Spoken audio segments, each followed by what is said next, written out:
How do you lose the title from here? I'll tell you how. In a performance and the way that Arsenal just did against Aston Villa. Congratulations to Aston Villa. What a performance by them. Definitely I could not see that coming. If you've watched Aston Villa play this season, they shouldn't come to the Emirates and get a 2-0 result. I think you look at Arsenal this season, how defensively solid they have been.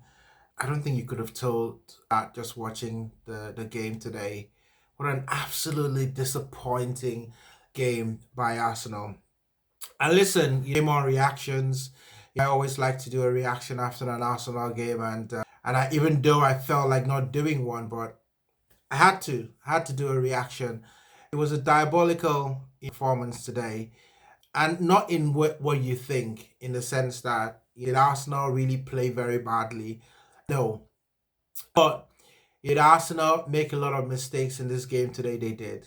And you can start with your lineup, you can start with defensively, what they've been doing. And one of the key things Arsenal this season, what they've been doing very well, is that they actually play so that the opponents don't get into their box a lot of times. And it's something that I have been noticing. I was having debate with some of my friends, and like we're not that good defending in the box as much as it looks, right? What we get having an advantage is that we don't allow people to get into our box a lot of times, but we do have some weaknesses there, and especially when we have players positionally in the wrong place. That first goal for me, just defensive shambles all over the place.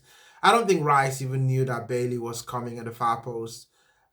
It was defensively bad, and these things can creep in, right? You start doing some things that you're not doing, and sometimes you fall into a place where you don't know how to get out of that.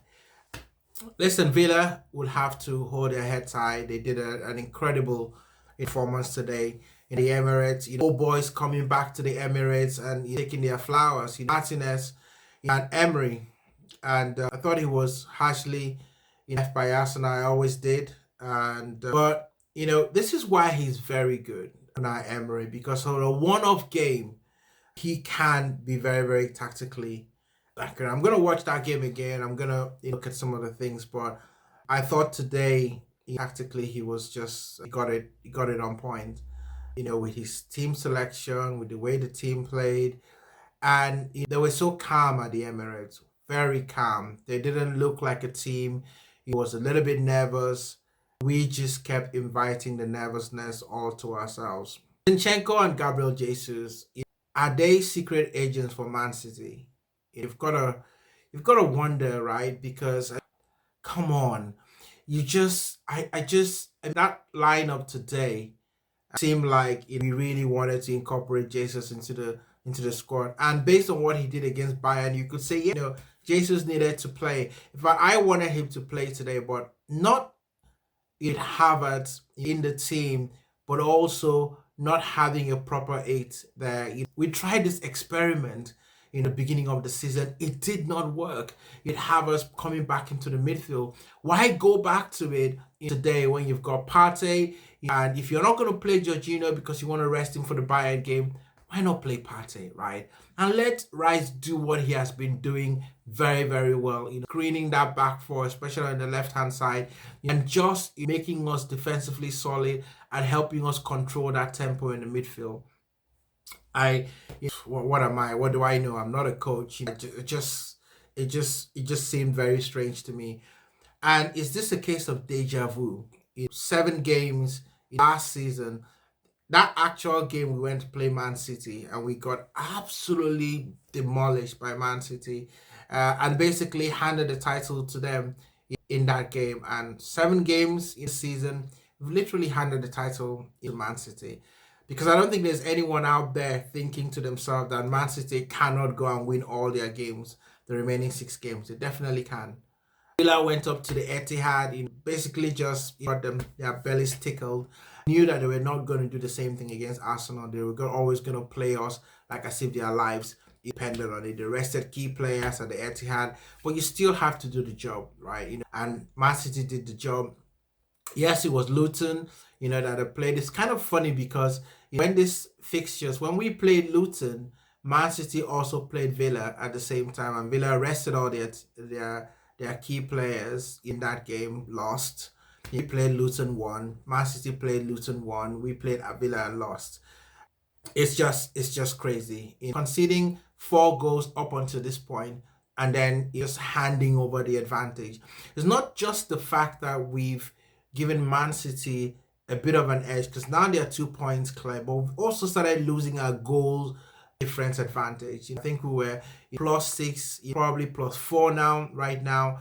Someone's going to correct me now about the goal difference, but Man City can make up 4 goals in 2 games. They really can. And if you look at the fixtures that they have, there's every opportunity for them to do that. Really, really disappointing, day for the Arsenal. And can Arsenal recover? Can they react? You let me know. And what do you think that the team needs to do going into Bayern? Do we throw everything at Bayern? The risk of injury, and then you got Wolves away from home, which also a decent team. They've got players that can hurt us. You would expect Arsenal to bounce back against that in that game, and especially now that Arsenal is going to play first before the rest of the guys play. So Arsenal could be top by the time they play Wolves if they do the business. Definitely not a time to panic. I think Arsenal can still go and win all their games, all in fixtures, and I think people, all the pundits are going to be jumping off for joy because they've always said, "Hey, Arsenal, we're going to bottle it and all of that," and this might look like it, and it's up to the Arsenal players and the manager to show everyone that they're completely wrong about that.